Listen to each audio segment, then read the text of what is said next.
Good morning. We're going to go ahead and get started. We have a lot to cover this morning, so we're having a quorum here. We'll ask the clerk to call the roll. Senator Butler. Here. Senator Figures. Senator Gudger. Here. Senator Hatcher. Here. Senator Hovey. Here. Senator Price. Here. Senator Shellnut. Here. Senator Smitherman. Senator Stutz. Senator Chasteen. Here. I have a quorum. Okay, we have a quorum. Okay, the first bill we have on the agenda this morning is House Bill 164, and I think Senator Hovey will be handling that bill. Thank you, Mr. Chairman. This is House Bill 164, sponsored by my good friend and colleague down in the House, Andy Witt, requiring public school students in the state to participate in a financial literacy course between the effective for students entering the 9th grade in the 24-25 school year. It outlines 9 specific areas of instruction regarding to personal finances, types of bank accounts available, how to open and manage those, balancing a checking account, basic principles of money management, as in spending and credit scores and how they work, and credit card management, types of loans, insurance policies, understanding percentages related to taxation, simple contracts, compounding interest rates. Just so moved. I got a I'll motion. read the whole thing if you like. I got a motion to approve by Senator Gudger, second by Senator Shellnut. Clerk, call the roll. Senator Butler. Yes. Senator Chasteen. Aye. Senator Gudger. Aye. Senator Figures. Aye. Senator Hatcher. Aye. Senator Hovey. Aye. Senator Price. Aye. Senator Shellnut. Aye. Senator Smitherman. Senator Stutz. 7-0. Okay, 7-0. The bill is given a favorable report. Thank you, Senator Hovey. Clerk, call the next bill. HB 261 by Dubose. Move for favorable. Second. Third. Thank you, Representative Dubose. I think we have an amendment to offer. We do? Okay. You have that, members, you have the amendment. You have the amendment before you. Do I hear a motion? Move favorable. Favorite? Okay. Senator Butler, Senator Gudger, all in favor? Using the previous roll? Okay. All right, motion is adopted. Okay, so we have a motion and a second on favorable passage. Any objection to using the previous roll? Okay, let's call the roll. On final passage. Senator Butler. Aye. Senator Chasteen. Aye. Senator Gudger. Aye. Senator Figures. Senator Hatcher. No. Senator Hovey. Aye. Senator Price. Aye. Senator Shellnut. Aye. Senator Smitherman. Senator Stutz. 6-1. Okay, 6-1. Bill is given a favorable report. Thank you, Representative DuBose. Welcome to our committee today. Thank you, committee. Thank you. Okay, next we're going to move into the public hearing of Senate Bill 202, and I'd like to remind the committee members and those in the audience today that we will not be voting on this bill in committee today. Just so you're aware of that going in. I've already talked to the committee members beforehand and several of you that are planning to speak today. So with that being said, what we've done is we've taken 5 of the proponents of the bill and 5 of those in opposition to it, given each of you 3 minutes. So please make your point and be respectful of your time that you have. And then after everyone speaks, if any of the members have any questions, we will address those questions. We'll ask those questions to you, okay? So at this time, who do we have first? Okay, Ms. Terry Lathan. Welcome. You have 3 minutes. Thank you, sir. Testing. Can you hear? Perfect. Very good. Good morning, Senators. My name is Terry Lathan, and I am from Mobile. I'm the former chairwoman of the Alabama Republican Party, longest serving since 1985, when my term ended in 2021. But that was not my dream. Politics was not my dream. Since 6 years old, my dream was to be a school teacher, and that's exactly what I did, and still miss my classroom today. But I'm here today on behalf of the current Alabama Republican Party Chairman, John Wall, who is out of state, and he has sent me here in his place to speak for the state party, and I have a statement to share, if I may. The Alabama Republican Party has been very vocal about our support for school choice and parental rights. We believe that child's quality of education should not be decided by their zip code, and the education funding should follow the student, so every child has the same opportunities. We trust that parents know the needs of their children better than any government, and we support returning control of Alabama's educational system back to the mothers and fathers of our state. The bottom line is that our parents, our children, and our teachers deserve better, and they deserve more options. That's why the Alabama Republican Party supports school choice. Senators, I'd like to share with you, as of today, in March of 2023, just as of a month ago, 22 state legislature bodies across the nation, 22 blue states, red states, purple states, have some sort of legislation either in a committee, as we are here today to hear, or moving toward the floors in their House and respective Senate bodies. 22. That's not an accident, that's a message. All polling in the state of Alabama clearly shows, regardless of race and regardless of party, that the shareholders of this state, the taxpayers of this state, want to have this conversation with you. And so my ask today, on behalf of all of the people, is to simply, when it's time to vote, to move this bill out of the committee so your constituents and the shareholders of this state who pay 100% of the bills can have this conversation, an important one to have. Thank you for your time. Thank you, Ms. Latham.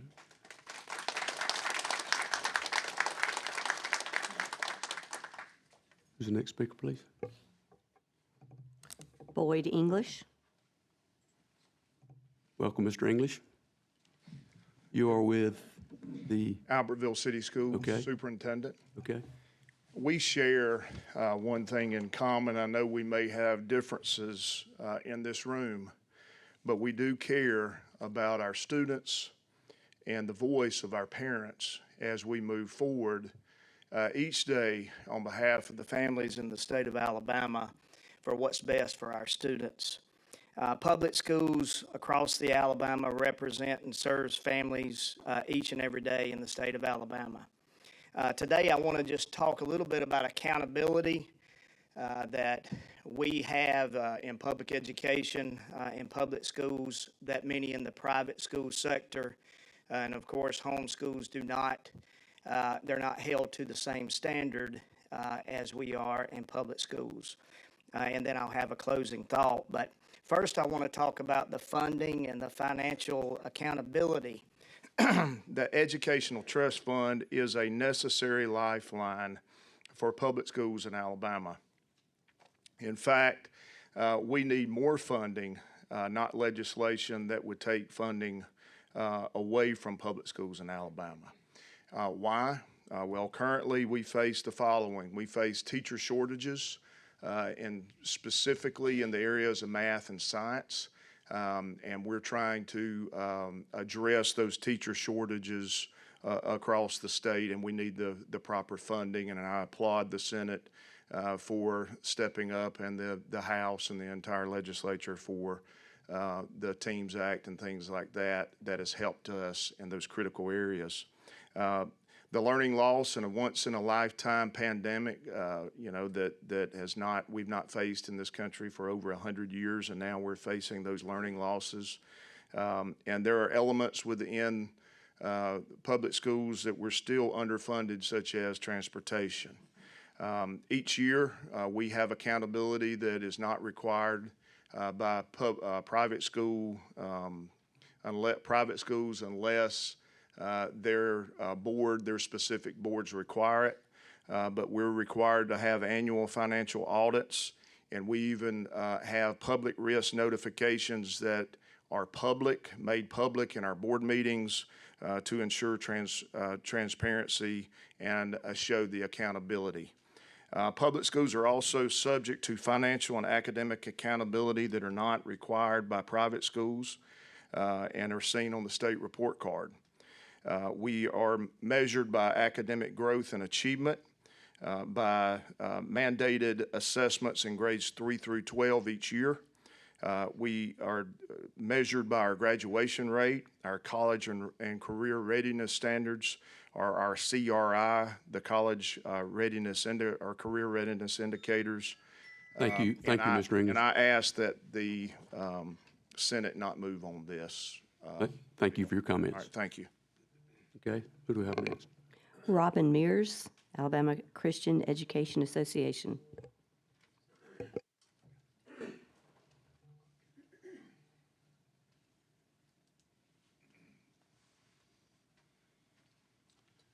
Welcome, Mr. Mears. Thank you. We appreciate the committee hearing us today and taking time. I'm Executive Director of the Alabama Christian Education Association. We serve we do serve 65 schools, and I'm working in conjunction with other state organizations representing upwards to 60 to 65,000 students. You inherited, as a legislature, an unfair system of taxes, where people that exercise choice in education are taxed even if they don't participate in public education. There's about 87,000 non-public kids in the state. Parents have knowingly, willingly, intelligently, thoughtfully made that choice. They are accountable to the school and accountable to what the school requires of them. And if we want to look at all of the test scores and do it cumulatively with all the non-public schools in the state, we can do that. But what it will do, it'll be way up here, and it'll be a waste of time. This is a great opportunity that you have to fix an unfair system. The Education Trust Fund has gone from $6.4 billion in 2017 to $8.8 billion this year, and it continues to grow, and there are billions of dollars in reserve. Now would be the time to do what would be right and honor the parents to make their choice. The center case of education lies in parental responsibility. I was asked yesterday if any ESA in any state has improved education. When you improve and empower the parent, you've got to the very basis of improving education. When parents are restricted in their choice, and I have to pay twice, once in their taxes and once just to pay for their non-public education, it limits what we all can do.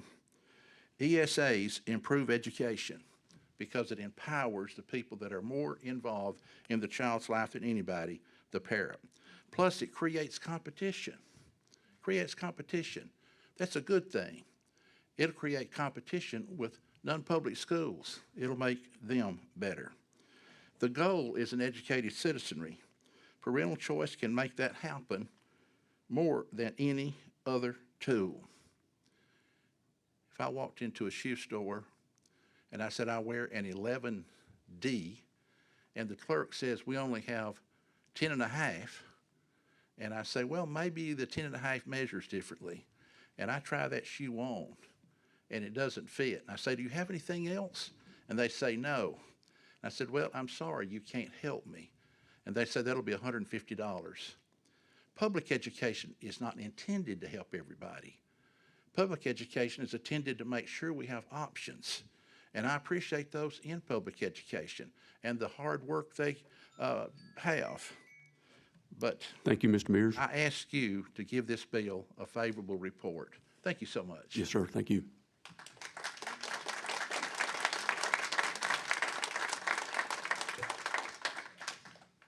Ryan Hollingsworth, SSA.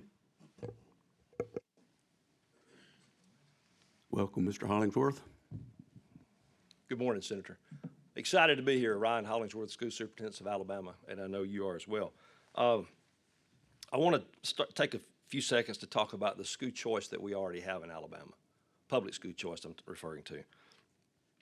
There are 5 types of school choice programs that are identified nationally: voucher programs, ESAs, scholarship tax credit programs, individual tax credits, and public charters, magnets, and independent schools. And Alabama has school choice. We passed that back in 2013 in the form of the AAA, Alabama Accountability Act. We've had that for 10 years.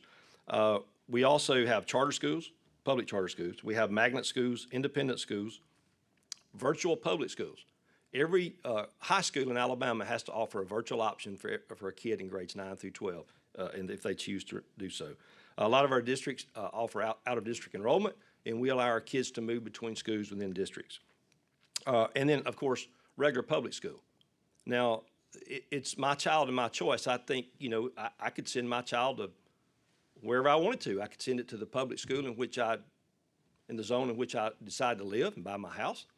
I could send my child to a private school. I could homeschool my children. That's a choice that exists today without any kind of legislation.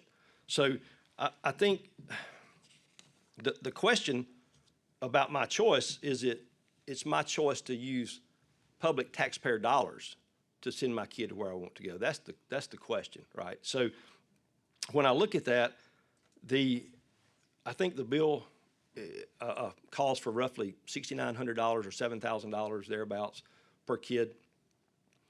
The average household income in Alabama is about $56,000. Average has about 2 kids in each household. So if I take $56,000 as the average income and I look at the income tax that's going to be paid on that, it's about $2,700. So the option here is the 2 parents, if that's in the home, if there's 2, and the average income is $56,000, are paying in about $2,700 in income taxes, which is the majority of the funding of the ETF. The ask is to get $14,000 to spend it where they want to. Well, that's not just their money, that's other public monies. So as you look at that, we all pay taxes. It is our money. Well, it's not. It's been given to us, and we get to choose how to spend our resources and do the things that we want to do. But paying taxes, then that becomes public taxpayer money, and I think Boyd spoke to the accountability piece on that very well. I do want to mention that the AAA, since it's been around in 13, there are some comparisons the University of Alabama has put out, and to look at the comparison of performance of those students on the AAA versus the performance of public school students, and you'll see that they're very similar or lower with the AAA. Thank you, Mr. Hollingsworth.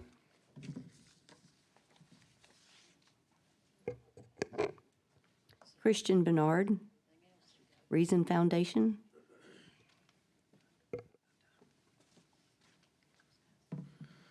Good morning. Good morning. Thank you to the committee for allowing me to speak with you today. My name is Christian Bernard. I'm a senior policy analyst with the Reason Foundation. We're a national nonprofit, nonpartisan think tank, and our education team at Reason focuses on school finance and education choice. Today, I want to focus on the potential fiscal impact of the Price Act. Individual school districts often worry that choice programs will hurt public school budgets by drawing large shares of students away, taking their public funding with them. But research produced by Dr. Marty Lucan of EdChoice indicates that these concerns don't comport with historical data from other choice programs. In fact, his research on 27 established school choice programs in 19 states shows that, quote, for most programs, take-up rates remain below 2% for the better part of a decade, unquote. Put simply, school choice programs have historically drawn small shares of students away from public schools, thus having a small impact on district budgets. Additionally, the Price Act's $6,900 per student figure doesn't account for all the funds school districts receive, namely federal grants, local mills, the state funds outside of the foundation program. That means that when students leave districts to enroll in the ESA program, these funds will often stay with district budgets. And while school districts do deal with fixed costs that can't be easily eliminated in the short run when students leave, districts are able to scale down operations in the long run to accommodate smaller student populations. As for the cost of this program to the state, there would be a high upfront cost because most early participants will be students already not enrolled in public schools. However, new participants in subsequent years of the program will largely be students who switch from public schools or who would otherwise have attended public schools. Crucially, this population of students wouldn't require new state money, and in fact would likely save taxpayer money, since $6,900 amount doesn't account for all state or local funds currently spent in the public school system. If you'd like to see our own analysis on this, estimating the cost of the program to the state, I'd be happy to provide that to you all. Finally, while considering the budget impact is important, individual students can't be reduced to dollar amounts or costs. The Price Act is a definitive statement that all Alabama families deserve the option to direct their children's public education funds in a manner that helps them reach their full potential. Thank you very much. Thank you.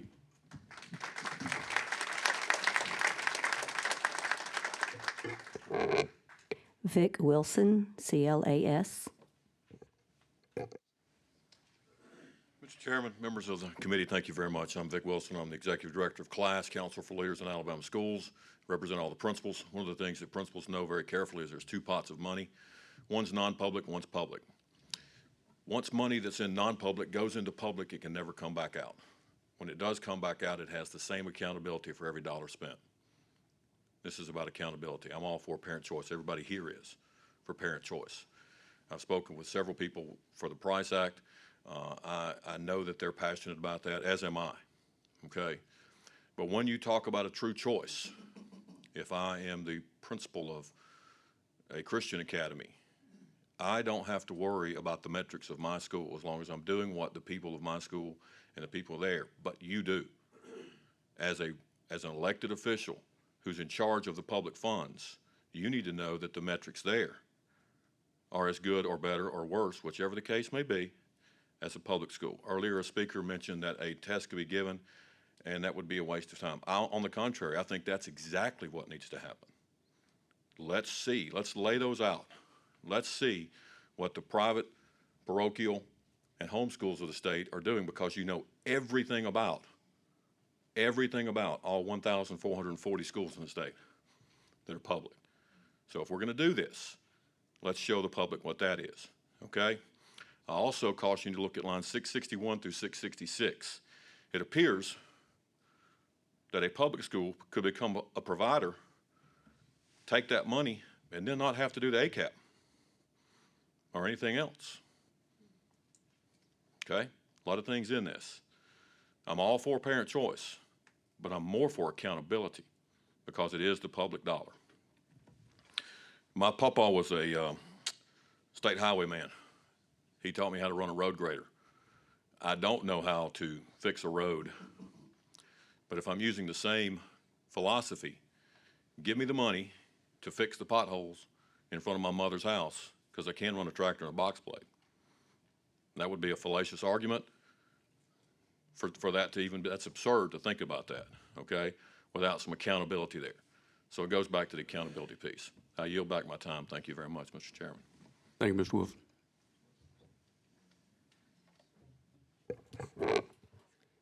Jonathan Butcher, Heritage Foundation.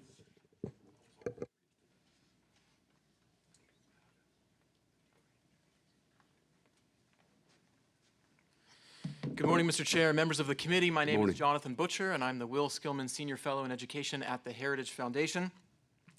Beta propeller protein associated neurodegeneration, or BPAN, is a rare genetic disorder.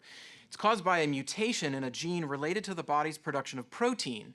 Researchers have documented fewer than 70 cases in medical research since it was first described in 2012. Individuals with BPAN experience seizures and lose physical and intellectual functions over the years as the nervous system deteriorates. Libby Bradford, age 10, in North Carolina, is one of these cases. She's confined to a wheelchair, cannot talk, and uses a device that follows her eye movements in order to communicate. By her first birthday, she was seeing 11 therapists a week, according to her mom. But in North Carolina, Libby could use an education savings account where her mom could pick a private school that could meet her needs, along with educational therapies that were specifically suited to her unique condition. Her mom said, quote, "The children at the school have embraced her. The school has embraced her. For the first time ever she's being taught, she had been written off." With an account, parents remove their children from an assigned school, and the state deposits a portion of a child's funds in a private account that parents use to buy education products and services for a child. Lawmakers in a dozen states have similar proposals. As with the proposal before you today, parents can buy textbooks and other learning materials, hire a personal tutor, find educational therapies, private school tuition, any combination. ESAs are a radical advancement in the area of transparency over traditional K-12 funding formulas because in existing count programs, we know exactly how much goes into each account. And in the states that have been using the accounts for multiple years, parents have to complete an expense report to document what they are using their child's account for. Unlawful purchases are caught weeks or almost immediately after they happen, and then the account is suspended. In traditional public schools, fraud can go on for years before an auditor finds out what has been done. Parent choice in education has a consistent record of also producing positive outcomes for students and their peers. The accounts also today allow parents to choose a school or learning experience that will meet their values, right? When they feel like their values are not being represented by the assigned school, they can choose a school or they can choose a learning experience that matches what they feel represents themselves and their communities. Thank you for your time, and I'm happy to answer any questions. Okay, thanks, sir.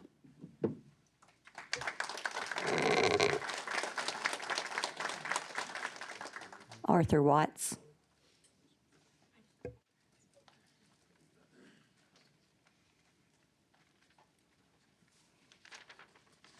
Thank you, Mr. Chairman, members of the committee. Good morning to you. Mr. Chairman, I stand in staunch opposition to the Price Act bill.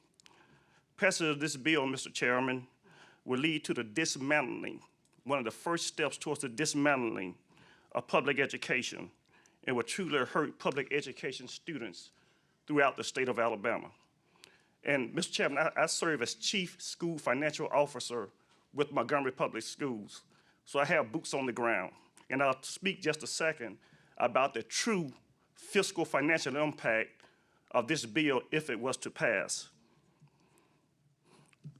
Secondly, Mr. Chairman, public education tax dollars will be used for two education systems, a public education system and a private education system without the regulations and accountability that governs public education. Passage of this bill, Mr. Chairman, will basically wipe out all of the gains that we have recognized over the last decade or so. As you know, this particular body has done an excellent job in decreasing teacher-student ratios and divisors, and that has helped out a whole lot. Mr. Chairman, all of that goes away with the passage of this bill. Also, now let's talk about the true fiscal financial impact of this bill. It's estimated that this bill fully implemented could cost over $600 million to public education. If we were to take a teacher, Mr. Chairman, who makes $50,000 a year, of course, benefits would be about $20,000 a year. We know health insurance is about $9,600. Then, of course, you got retirement, Social Security, Medicare, and unemployment. That'll total about $20,000. So we got a total cost of about $70,000 for a public education teacher. Now, let's just say that 1/4 of this bill is implemented. That'll be a $150 million cost to public education. Mr. Chairman, if I were to take $150 million and divide it by $70,000 per teacher, that's a loss of over 2,140 teachers for public education. If I were to take 1/3 of those funds, lost funds, Mr. Chairman, that'll be $200 million. $200 million divided by $70,000 per teacher, that's a loss of over 2,850 teachers, Mr. Chairman. If I were to take a half of those funds, $300 million that would be lost in public education, that would be a loss of over 4,280 teachers in public education. And then the full $600 million would be a loss of over 8,570 public education teachers. Thanks, sir. There's no doubt, Mr. Chairman, that we'll have oversized classroom with increased teacher-student divisors. Thank There's you, no doubt for your comments. Yes, sir. We're on a tight schedule. Thank you so much. Yes, sir. Becky Garrettson. Eagle Forum Foundation. Eagle Forum of Alabama, but that's close enough. Thank you so much for having this hearing today. It is time to fund students and not systems.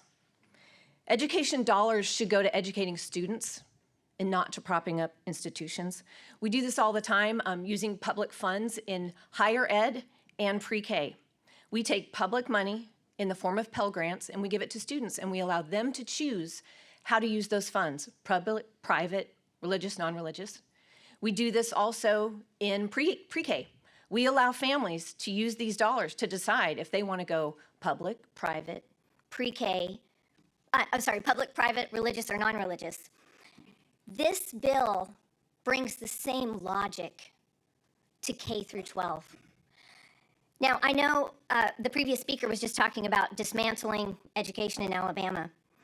National data compiled about school choice, there's a lot of it out there. And it is true that only 1% to 3% leave their public schools. The truth is most people are happy where they are. But that tiny fraction can make a huge difference. 31 of 33 empirical studies show that private choice impacts the outcomes for public education. They get better. Even 1% to 3% of people leaving the public school, they still get 98% of those students, but that one little fraction of competition is enough, and we have the data that shows that makes a difference. In regards to accountability and transparency, there are really good accountability measures in this act. The schools, all education service providers are accountable to the parents, and there are strong incentives to meet the needs of those parents because they'll take the education dollars elsewhere. When private schools don't do well, they close.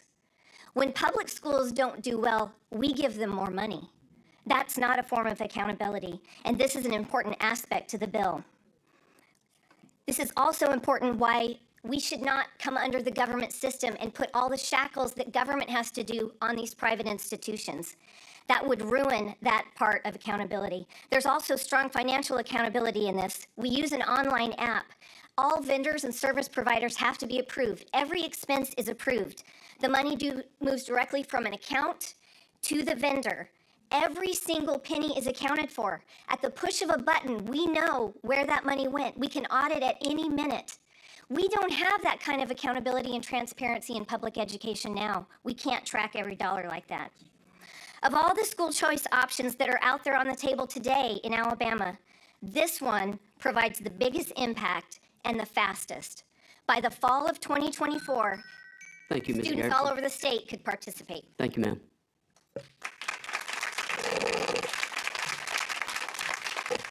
Allison King, AEA.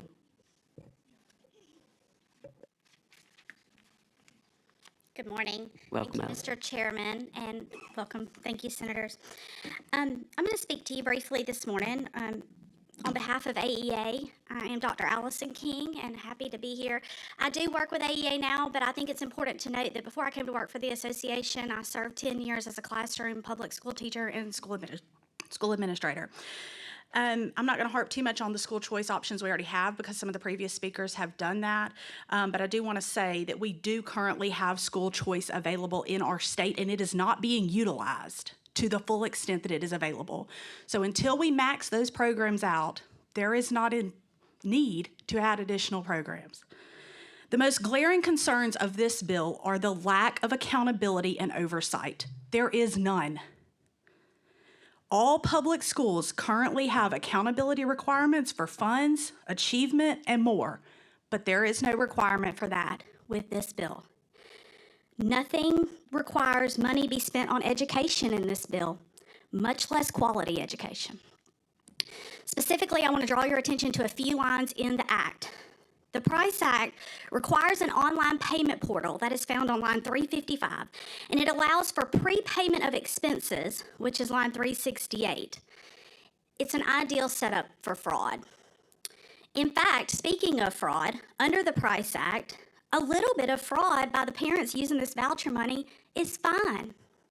It only becomes actionable if the fraud is sustainable or substantial. That's in line 436. The same is true for our service providers in line 691. So if dad gets caught committing fraud with these dollars, it's okay because mom can get the dollars next year instead. But still, the fraud would have to be substantial before anything is done. Because the overwhelming majority of parents that would be receiving these vouchers are already private school tuition or homeschooled parents, Alabama taxpayers will be paying for lots of things that don't necessarily include private school tuition or homeschool curriculum. Line 531 allows for iPads to be bought with the money. We could spend it on ACT and SAT prep courses or college entrance exams per line 536, or even use the money to send our kid to space camp on line 520, or of all things, we can spend it on travel ball in line 513. All of these things are allowable expenses under the law. Talk about double dipping. The law also says that parents can utilize the Accountability Act and receive their money through the AAA that's already in place, and they can also collect Price Act funds. There is no student in this state that receives double funding in a public system, but we're going to allow that here. In Arizona. Thank you, Ms. King. Okay, thank you. Okay. I want to thank all of those on both sides of this issue that have spoken this morning. I appreciate your passion. At this time, I'd like to ask any of our committee members, before I get a comment from Senator Stutz, and I'll recognize you in just a second, Senator Stutz, if they have any questions for anyone who had any presentation this morning. Well, I have one, and Ms. Garrettson, if I could get you to help me with this. You and I talked about this briefly yesterday. We're talking about the funding. Yes. And this is a phase-in. The first year would be kindergarten, 3rd, 6th, 9th, and 12th, Yes. correct? Mm-hmm. What is your best estimate on the number of students that would take advantage of the ESAs in that first year? That's actually a question for Christian. He'll have Sure. a better answer. In year one? Sure. We would estimate in year one, let me pull up the table. Eligibility or participation? Participation. I want to know how many dollars will be traveling into these ESAs in year one. Our total estimate for year one would be $130 million. Mm-hmm. Okay. And the second year, your projections? It's $280 million, and then $408 million by year three. By year three, 408 million. Okay. All right. And then out of those, hang on, out of those in year one, what are the number of students that you anticipate would be enrolling in the ESAs? Yes. So year one, we would anticipate 504 switching students from the public school system, staying 18,000. In year two, 1,500 students switching from the public schools, and 35,000 who are already enrolled in private or non-public schools or education environments. And then by year three, 2,800 public school students and 55,000 non-public school students. Okay, so 504 public school students in year one. Yes, so All right. that's based on historical data Okay. on take-up rates, Okay. but it varies by program. What about the students that are currently enrolled in private school? How many of those would? In the first year, our upper bound estimate is that 75% enrolled in non-public schools would immediately be taking advantage of the program. And there's approximately, what, 80,000 plus in private schools in Alabama? were the numbers that I was given? Yeah, we have, yeah, 61,000 is the number we used. Okay. So. Okay, all right. Senator Hatcher, I believe you had a question.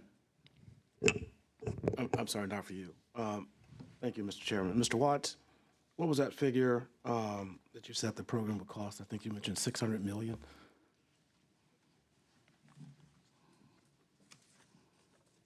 It would cost over 8,570 public education teachers. And I would also just add that we could expect that. I'm sorry, what was that again? 8,000 what? Over 8,570 public education teachers.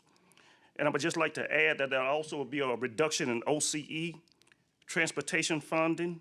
Therefore, we can see the termination of custodians, mechanics, clerical, and other type of non-certified staff as a result of this act. So you mentioned $600 million, though. Where was that? That was the loss? Yes, based on the number of private school students. And I thank the gentleman earlier who stated by the third year, we're talking about close to $400 million that was just stated just a second ago. Thank you. Thanks, sir. Any other questions from committee members to anyone? Senator Shelnutt? I just have a comment or two. I don't know, most of y'all might not know this. I was a public educator for 10 years. My wife is currently a teacher. But my current role, I'm a realtor. And one of the most saddest things that I've had to deal with in the last 20 years of being a realtor is when I deal with families that have to move zip codes strictly because they're chasing schools. And it's sad. They don't want to move, but they have to move because they're making the choice for their kids. And that's just, it's heartbreaking, and it's not something that they should have to do. And it affects the real estate market. And I'm thank you, Dr. Stutz, for bringing this bill forward, and I'm fully supportive of it. Just wanted to let you know.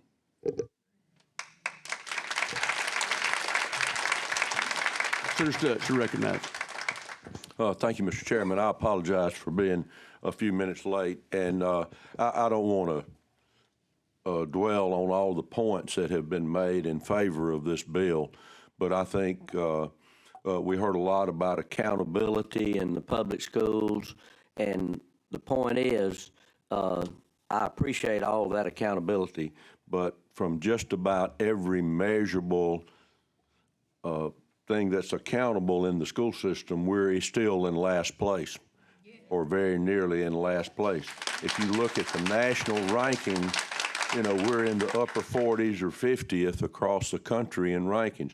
That hurts our state on a lot of different levels, not only in the real estate market. I think this bill has the potential to make changes faster than the Alabama Accountability Act and those other things that we've done. The Numeracy Act, all those things are good. I voted for those things, but they reach a very limited number of people, and this has the opportunity to change the direction of education in the state faster than these other things.